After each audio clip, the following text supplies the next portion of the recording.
we interrupt our program to bring you this important message. The subsequent episodes of Nerds of UVM are sponsored by Chipotle. Head over to Chipotle on Wednesday, November 29th from 5 to 9 and tell them UVMtv sent you. Now, back to our show.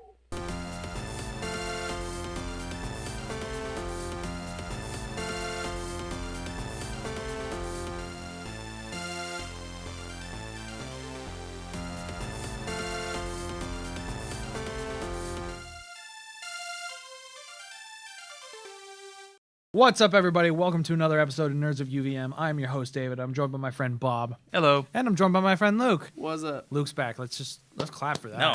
He didn't die. That deserves some recognition, I feel like. He went out of the state for a couple days. All It's right. not like he went trail packing across the Appalachian Mountains. Well, actually, there was one part. All right. You decided to go backpacking and just didn't tell us. All right, hang on. Let me get into my spiel. So this is the episode. This is the show where we talk about nerdy stuff around the table. We have a lot of toys here, which are very nice. And before we get started, I want to commend Luke on his Waluigi amiibo. Wow. Wah! I'm gonna win. Wah! He's so gangly. I think he's also been the only Nintendo characters who ever reference their genitals. What? Like, doesn't he? Okay, so I'm gonna get up and do this. Doesn't he get up in like Mario? Oh, he does like Superstars or something like that. It's like the soccer game. You know what I'm talking about? yeah, and Where he does like stands the up pelvic and thruster. Yeah, he goes up and he's like, wah! Or crotch chopping. Yeah. The Waluigi crotch chop. Okay. Okay, so this is the show where we talk about characters who reference their genitals. No, we talk about nerd stuff, and we have fun doing it. We're gonna get into our first nerd topic with Bob. Bob, what's your topic? Mine is based on Star Wars.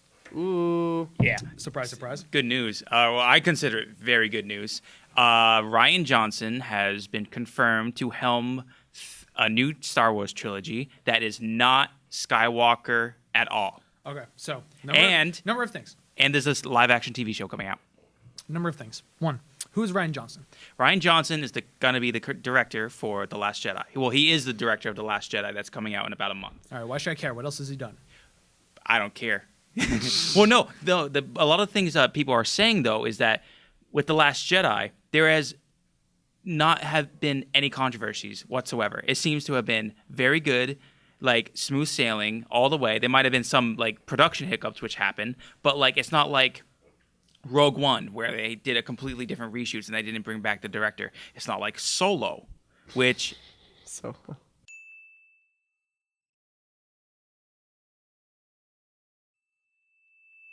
It's weird that the spin-offs have the most troubles.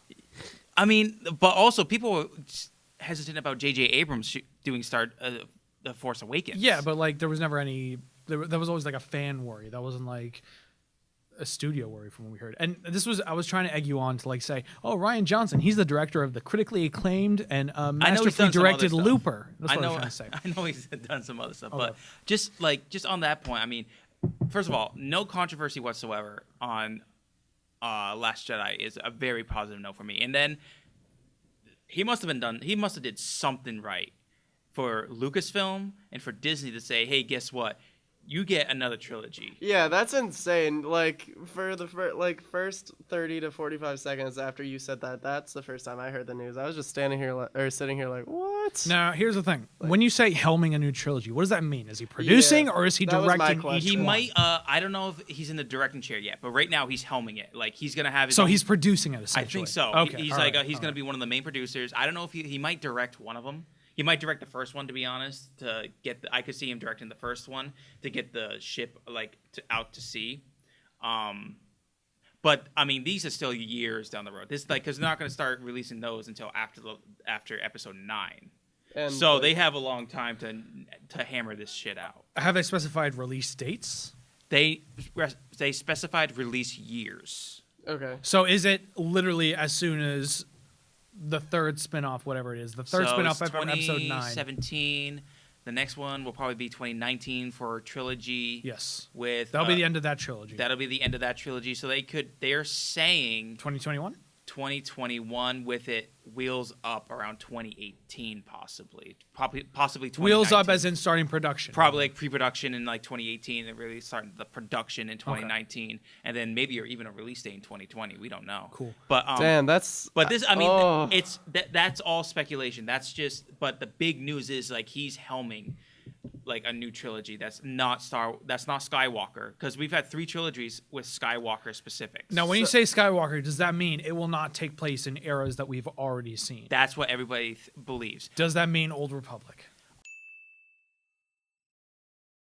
I hope. That was what I was coming up to. Like everybody's clamoring for an Old Republic movie, and there's so much you could because like they're like you could discuss how the Rule of Two came about with the Sith. A Darth Bane trilogy. There's an That's what people are excellent. saying. Like he should be the next villain. He should be the next focused villain. It's Darth Bane.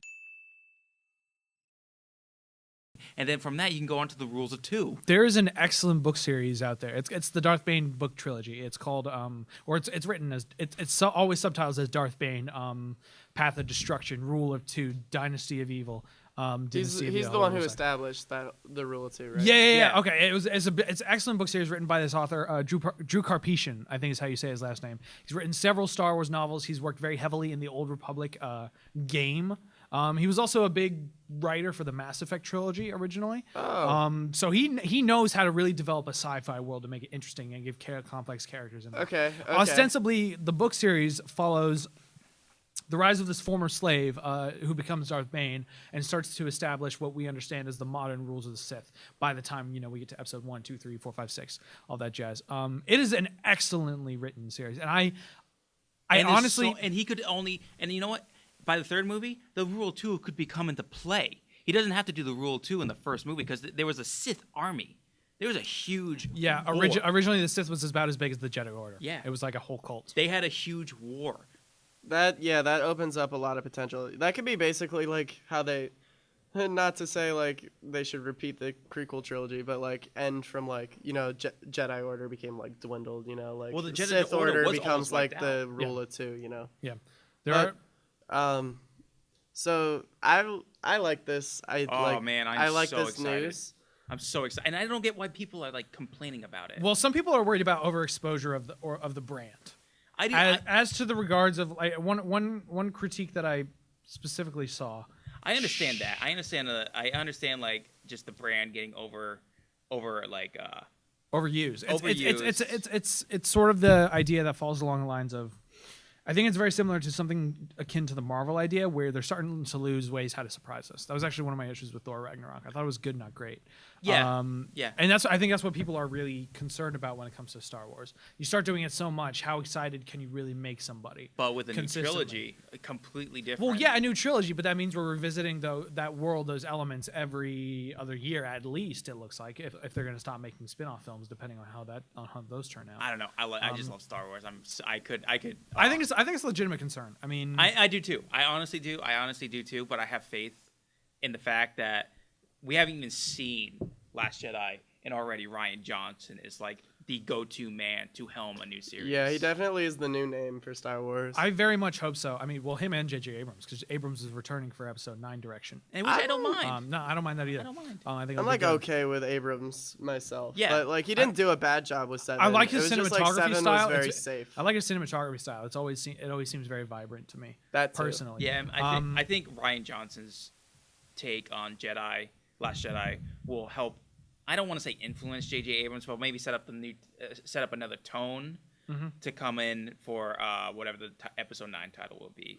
The badass conclusion is what I'm hoping for the title. And I want something dark. I am very much. I want dark. I hope Last Jedi is dark. Not like the original super Return horrible. of the Jedi was supposed to be dark.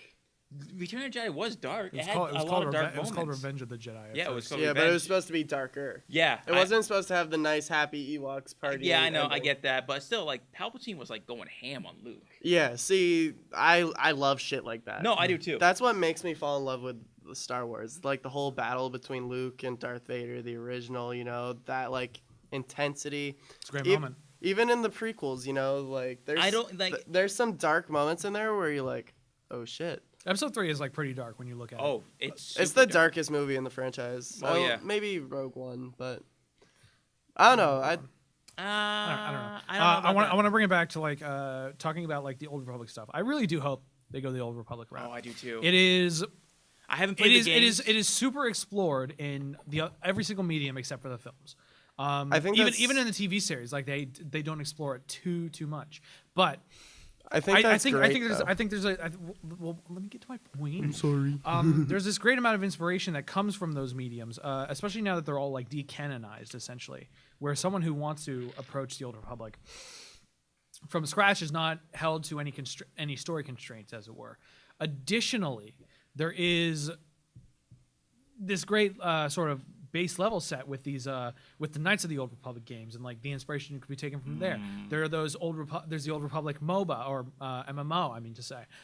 Even those like high level CGI short films, those little shorts. Those were amazing. Do you know what I still do you know watch what I'm them. talking about? I still watch they're them. so good, and there's like a whole lot of inspiration that they could go with, and honestly, that's why I hope they go with Old Republic, because it is such untapped potential. Honestly, that or as a movie or as a series. I prefer a movie because I would like to see a movie budget behind it. I prefer a movie. But I wouldn't be necessarily opposed to if we were hanging out with bounty hunters as a TV series, which is apparently, I guess, what they want to do with a TV show. That would be cool. I would like to see kind of more the non-force kind of. I don't mind if it shows up in the TV series, but I think I would love to see them do like a non-force focused. Well, that's what I'm talking about with the bounty hunters. Like, That's what what I mean if, too, what if yeah. it was just like the show was like Jabba's palace or something like that, and they would follow a bounty hunter each episode or something like that, doing their thing. Well, Jabba's Similar to, Palace. like, yeah. Plot Even though, twist. It's like, a I love- sitcom, and they all just go to the bar. And oh, get Jabba. But I mean, Whoa. like